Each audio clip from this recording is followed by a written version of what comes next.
So just a quick one on changing the rear wheels on the Honda HRS 536. Should be same for the majority of the models, to be fair, Izzy's and stuff like that. And yeah, the tread's pretty worn out on this one. And that's a new one. And yeah, it's starting to be very slippy in the summer. The grass gets a bit shiny and slidey in the summer. So yeah, I'm gonna switch these out. That's the part number you want if yours is a HRS 536. I don't know if they use these on different other models as well, but normally they're all the same size, or just the tread pattern will be a bit different. These are actually very hard to get hold of. I actually shipped these from America. It was actually cheaper than what the UK prices are selling them for, so come on you UK sellers, get these prices down on these and make them more readily available, please. Now the easiest way to go about this is get a block of wood, or I've got an axle stand here, so just going to rest it up on that. 12mm bolt.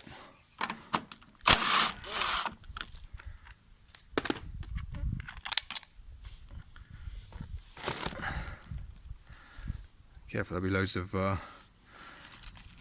washers on here, so make sure you remember which way round they go.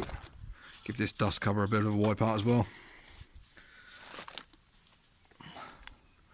So that's the old one. Inspect the gears, make sure they look alright. Haven't been wearing, which is good. Inspect that cog as well, make sure that's looks alright. So you have the big shoulder bolt, a little cupped washer, and that's just a straight washer.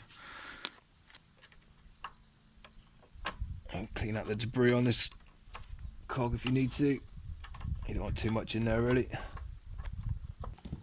So putting it back together, I like to put a bit of grease on this.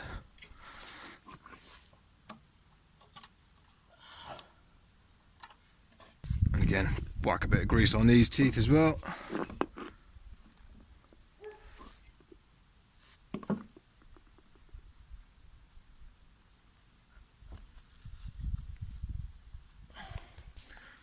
Clean that shoulder bolt up as well. Make sure it's not worn. Sometimes get worn. If it is, replace it. Right, so how this goes is this dust cap over the bolt hole. There'll be a little notch for it. So you kind of need to get that in place. And I actually put oil on this shoulder bolt as opposed to grease.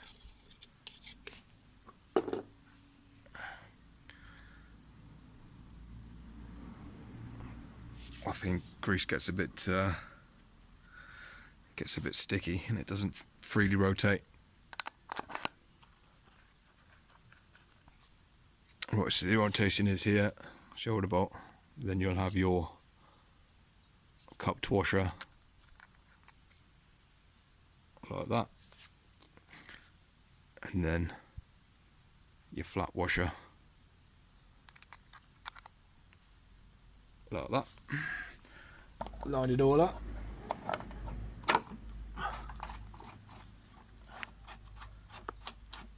Screw it on in. You'll know if it's not working right because it should lock in when you try and turn it backwards. Not lock in, but you'll feel the resistance of the belt.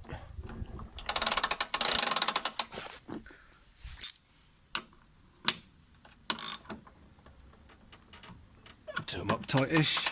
Don't kill it, but just get them tight. All done.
all done.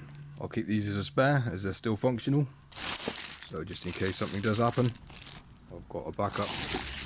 Yeah, it's going to be similar procedures with most of the rear wheels, likewise with the front, probably a few different washers and stuff, but yeah. Smash a thumbs up if that's helped. Cheers.